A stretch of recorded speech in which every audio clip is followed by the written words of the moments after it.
ആകാശവാണി. നമസ്കാരം. പ്രത്യേക വാർത്താ ബുള്ളറ്റിൻ വായിക്കുന്നത് ഹരിഷ്ണ.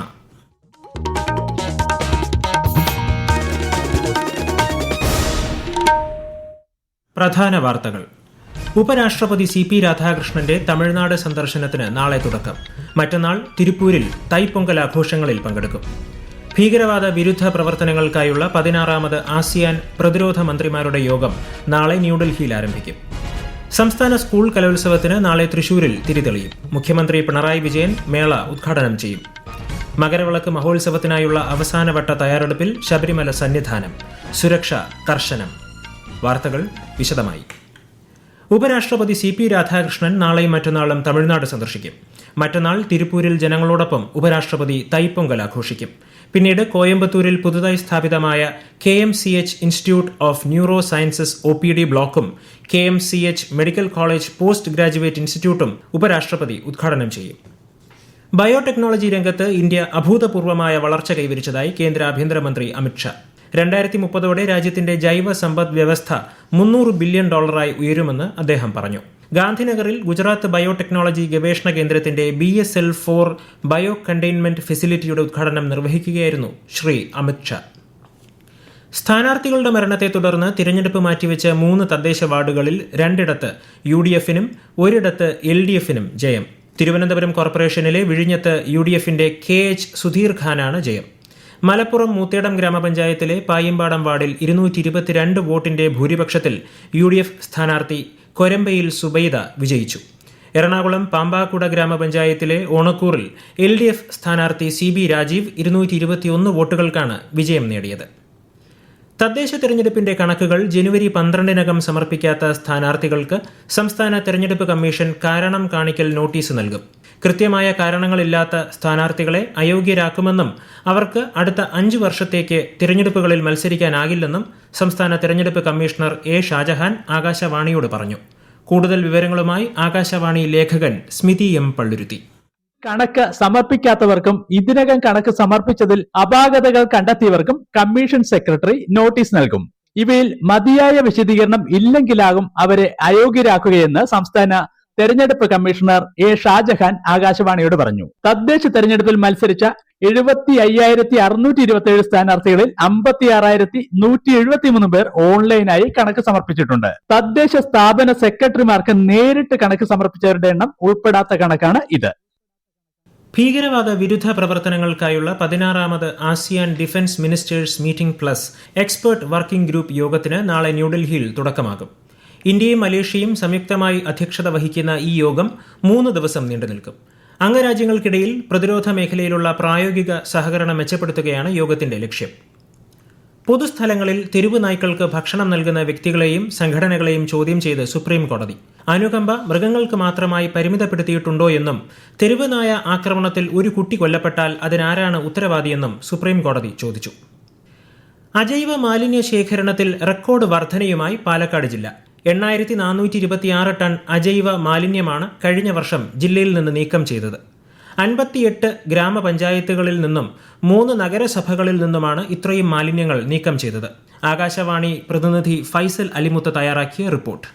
മുൻവർഷത്തതിനേക്കാൾ ഇരട്ടിയിലധികം അജൈവ മാലിന്യങ്ങൾ നീക്കം ചെയ്താണ് കഴിഞ്ഞ വർഷം പാലക്കാട് ജില്ല റെക്കോർഡ് നേട്ടം കൈവരിച്ചിരിക്കുന്നത്. ഈ മാലിന്യം, നിഷ്ക്രിയ മാലിന്യം, ചില്ല് മാലിന്യം എന്നിവ നീക്കിയവയിൽ ഉൾപ്പെടുന്നു. മാലിന്യ ശേഖരണത്തിലെ വർധന ജില്ലയിലെ ഹരിതകർമ്മ സേനാംഗങ്ങളുടെ പ്രവർത്തന മികവിന്റെ ഫലമാണെന്ന് ക്ലീൻ കേരള കമ്പനി അധികൃതർ പറഞ്ഞു. ജില്ലയിലെ വാതിൽപ്പടി മാലിന്യ ശേഖരണം മെച്ചപ്പെട്ടിട്ടുണ്ടെന്നും ഈ വർഷം ഈ മാലിന്യ ശേഖരണം ഊർജിതമാക്കുമെന്നും അധികൃതർ വ്യക്തമാക്കി.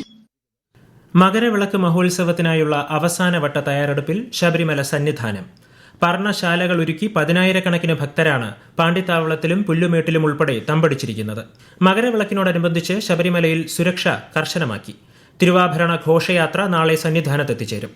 വൈകിട്ട് അയ്യപ്പ വിഗ്രഹത്തിൽ തിരുവാഭരണങ്ങൾ ചാർത്തി ദീപാരാധനയും തുടർന്ന് മകരജ്യോതിയും നടക്കും. പത്തനംതിട്ട ജില്ലയ്ക്ക് നാളെ പ്രാദേശിക അവധി പ്രഖ്യാപിച്ചിട്ടുണ്ട്. ശബരിമല മകരവിളക്കിന്റെ തത്സമയ ദൃക്സാക്ഷി വിവരണം ആകാശവാണി പ്രക്ഷേപണം ചെയ്യും. തിരുവനന്തപുരം നിലയത്തിന്റെ യൂട്യൂബ് ചാനലിലും വിവരണം ലഭ്യമായിരിക്കും. മകരവിളക്ക് ഉത്സവകാലത്ത് ശബരിമല തീർത്ഥാടകർക്ക് സുഗമവും സുരക്ഷിതവുമായ യാത്ര ഉറപ്പാക്കുന്നതിന് വിപുലമായ ക്രമീകരണങ്ങൾ ഉറപ്പാക്കി ഇന്ത്യൻ റെയിൽവേ.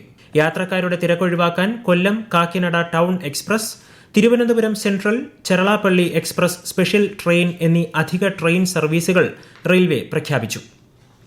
ശബരിമലയിലെ സ്വർണ്ണക്കൊള്ളയിൽ പ്രതിഷേധിച്ച് BJP നാളെ സംസ്ഥാനത്തെ 10,000 കേന്ദ്രങ്ങളിൽ ശബരിമല സംരക്ഷണ ജ്യോതി തെളിയിക്കും.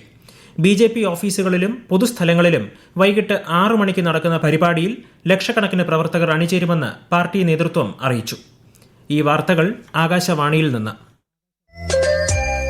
ആകാശവാണി വാർത്തകളും വാർത്താ അധിഷ്ഠിത പരിപാടികളും all India radio news Thiruvananthapuram YouTube ചാനലിലും @all India radio news Thiruvananthapuram Facebook പേജിലും AIR ന്യൂസ് _തിരുവനന്തപുരം ഇൻസ്റ്റഗ്രാം അക്കൌണ്ടിലും @AIR ന്യൂസ് _TVM X ഹാൻഡിലും ലഭ്യമാണ്.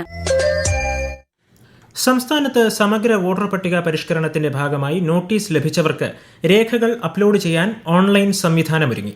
voters.eci.gov.in വെബ്സൈറ്റ് ലിങ്കിൽ പ്രവേശിക്കുമ്പോൾ submit document against notice issued എന്ന ബട്ടണിലാണ് ക്ലിക്ക് ചെയ്യേണ്ടത്. സംസ്ഥാന സ്കൂൾ കലോത്സവത്തിന് തൃശൂരിൽ നാളെ തിരിതെളിയും. തേക്കിൻകാട് മൈതാനിയിൽ മുഖ്യമന്ത്രി പിണറായി വിജയൻ മേള ഉദ്ഘാടനം ചെയ്യും. ഈ മാസം 18 വരെ നീളുന്ന കലാമാമാങ്കത്തിൽ 25 വേദികളിലായി 15,000-ലേറെ പ്രതിഭകൾ മാറ്റുരയ്ക്കും. ഒരുക്കങ്ങൾ അവസാന ഘട്ടത്തിലാണ്. മൂന്നാർ മേഖലയിൽ ഭീതി പരത്തുന്ന കാട്ടാന പടയപ്പ മതപ്പാടിലായതിനെ തുടർന്ന് വനം വകുപ്പ് ജാഗ്രതാ നിർദ്ദേശം പുറപ്പെടുവിച്ചു. ആനയുടെ നീക്കങ്ങൾ നിരീക്ഷിക്കാൻ പ്രത്യേക RRT സംഘത്തെ നിയോഗിച്ചിട്ടുണ്ട്. വിനോദസഞ്ചാരികളും നാട്ടുകാരും വനം വകുപ്പിന്റെ നിർദ്ദേശങ്ങൾ കർശനമായി പാലിക്കണമെന്ന് അധികൃതർ അറിയിച്ചു. കൂടുതൽ വിവരങ്ങളുമായി ആകാശവാണി ഇടുക്കി ജില്ലാ പ്രതിനിധി രതീഷ് കൃഷ്ണ. ഗൂഡാർവിള ഭാഗത്ത് മതപ്പാടിൽ കണ്ടെത്തിയ പടയപ്പയെ വെറ്റിനറി ഡോക്ടറുടെ നേതൃത്വത്തിലുള്ള 12-അംഗ സംഘം 24 മണിക്കൂർ നിരീക്ഷിക്കുന്നുണ്ട്. മതപ്പാട് കാലത്ത് ആന അക്രമാസക്തനാകാൻ സാധ്യതയുള്ളതിനാൽ ജനങ്ങൾ ആനയുടെ സമീപത്തേക്ക് പോകുകയോ ചിത്രങ്ങൾ പകർത്തുകയോ ചെയ്യരുതെന്ന് വനംവകുപ്പ് കർശന നിർദ്ദേശം നൽകി. ആനയെ സംബന്ധിച്ച് തെറ്റായ വാർത്തകൾ പ്രചരിപ്പിക്കുന്നവർക്കെതിരെയും പ്രകോപനമുണ്ടാക്കുന്നവർക്കെതിരെയും നിയമ നടപടികൾ സ്വീകരിക്കും. കഴിഞ്ഞ ദിവസങ്ങളിൽ മേഖലയിൽ ഓട്ടോറിക്ഷയും കാറും തകർത്ത പടയപ്പ കൃഷിനാശവും വരുത്തിയിരുന്നു. US പ്രസിഡന്റ് ഡൊണാൾഡ് ട്രംപ് ഇറാനെതിരെ സൈനിക നടപടികൾ ആലോചിക്കുന്ന പശ്ചാത്തലത്തിൽ ഏത് സാഹചര്യവും നേരിടാൻ രാജ്യം സജ്ജമാണെന്ന് ഇറാൻ വിദേശകാര്യമന്ത്രി അബ്ബാസ് അരാക്ചി. മിസൈൽ ആക്രമണങ്ങളും സൈബർ ഓപ്പറേഷനുകളും ഉൾപ്പെടെയുള്ള നടപടികൾ US പരിഗണിക്കുന്നതായാണ് റിപ്പോർട്ട്. അതേസമയം ഇറാനിലെ സർക്കാർ വിരുദ്ധ പ്രക്ഷോഭങ്ങൾക്ക് നേരെയുണ്ടായ നടപടികളിൽ മരിച്ചവരുടെ എണ്ണം 2000 കടന്നതായി വാർത്താമാധ്യമങ്ങൾ റിപ്പോർട്ട് ചെയ്യുന്നു. ജമ്മു കശ്മീരിലെ ഷക്സ്ഗാം താഴ്വരയുമായി ബന്ധപ്പെട്ട് 1963-ൽ ചൈനയും പാകിസ്ഥാനും തമ്മിലുണ്ടാക്കിയ കരാർ നിയമവിരുദ്ധമെന്ന് കരസേനാ മേധാവി ജനറൽ ഉപേന്ദ്ര ദ്വിവേദി. താഴ്വരയിലെ ഒരു തരത്തിലുള്ള പ്രവർത്തനങ്ങളെയും ഇന്ത്യ അംഗീകരിക്കില്ലെന്ന് അദ്ദേഹം വ്യക്തമാക്കി. നിരോധിത ഭീകര സംഘടനകളുമായി സജീവ ബന്ധം പുലർത്തിയതായി ആരോപിച്ച് 5 സർക്കാർ ജീവനക്കാരെ പിരിച്ചുവിടാൻ ജമ്മു കശ്മീർ ലഫ്റ്റനന്റ് ഗവർണർ മനോജ് സിൻഹ ഉത്തരവിട്ടു. നിലവിൽ ശ്രീനഗർ സെൻട്രൽ ജയിലിൽ കഴിയുന്ന ആരോഗ്യ വകുപ്പിലെ ഡ്രൈവർ ഹിസ്ബുൾ മുജാഹിദീന്റെ പ്രവർത്തകനാണെന്ന് തിരിച്ചറിഞ്ഞിട്ടുണ്ട്. 10ാമത് കരസേന വെറ്ററൻസ് ഡേ ആഘോഷങ്ങൾ നാളെ നടക്കും. പൂനെയിലെ എയർഫോഴ്സ് സ്റ്റേഷനിലാണ് പരിപാടി. ഇന്ത്യൻ കരസേനയുടെ ആദ്യ commander in chief field marshal KM Cariappa നൽകിയ സേവനങ്ങളുടെ ബഹുമാനാർത്ഥം 1953-ൽ അദ്ദേഹം വിരമിച്ച ദിവസമായ ജനുവരി 14 വെറ്ററൻസ് ഡേ ആയി ആഘോഷിക്കുന്നത്. ഇന്ത്യ ഓപ്പൺ ബാഡ്മിന്റൺ ടൂർണമെന്റിന് ന്യൂഡൽഹിയിലെ ഇന്ദിരാഗാന്ധി ഇൻഡോർ സ്റ്റേഡിയത്തിൽ തുടക്കമായി. പുരുഷ സിംഗിൾസിൽ ലക്ഷ്യ സെൻ ആയുഷ് ഷെട്ടിയെ പരാജയപ്പെടുത്തി 2ാം റൗണ്ടിൽ പ്രവേശിച്ചു. വനിതാ ഡബിൾസിൽ ഗായത്രി ഗോപിചന്ദ് ട്രീസ ജോളി സഖ്യം തായ്ലൻഡിന്റെ സഖ്യത്തെ പരാജയപ്പെടുത്തി അടുത്ത റൗണ്ടിലേക്ക് യോഗ്യത നേടി. സജീവമായ പരിഷ്കാരങ്ങളിലൂടെയും സംയോജിത ആസൂത്രണത്തിലൂടെയും ഇന്ത്യയുടെ ലോജിസ്റ്റിക്സ് ചെലവ് GDP-യുടെ 7.97% കുറഞ്ഞതായി കേന്ദ്ര സർക്കാർ. ആഗോള നിലവാരത്തിലേക്ക് രാജ്യം അടുക്കുന്നു എന്നതിന്റെ സൂചനയാണിതെന്ന് സർക്കാർ വ്യക്തമാക്കി. പ്രധാന വാർത്തകൾ വീണ്ടും. ഉപരാഷ്ട്രപതി CP രാധാകൃഷ്ണന്റെ തമിഴ്നാട് സന്ദർശനത്തിന് നാളെ തുടക്കം. മറ്റന്നാൾ തിരുപ്പൂരിൽ തൈപ്പൊങ്കൽ ആഘോഷങ്ങളിൽ പങ്കെടുക്കും. ഭീകരവാദ വിരുദ്ധ പ്രവർത്തനങ്ങൾക്കായുള്ള 16ാമത് ആസിയാൻ പ്രതിരോധ മന്ത്രിമാരുടെ യോഗം നാളെ ന്യൂഡൽഹിയിൽ ആരംഭിക്കും. സംസ്ഥാന സ്കൂൾ കലോത്സവത്തിന് നാളെ തൃശൂരിൽ തിരിതെളിയും. മുഖ്യമന്ത്രി പിണറായി വിജയൻ മേള ഉദ്ഘാടനം ചെയ്യും. മകരവിളക്ക് മഹോത്സവത്തിനായുള്ള അവസാനവട്ട തയ്യാറെടുപ്പിൽ ശബരിമല സന്നിധാനം. സുരക്ഷ കർശനം. പ്രത്യേക വാർത്താ ബുള്ളറ്റിൻ കഴിഞ്ഞു. അടുത്ത വാർത്താ പ്രക്ഷേപണം നാളെ രാവിലെ 6:45-ന്.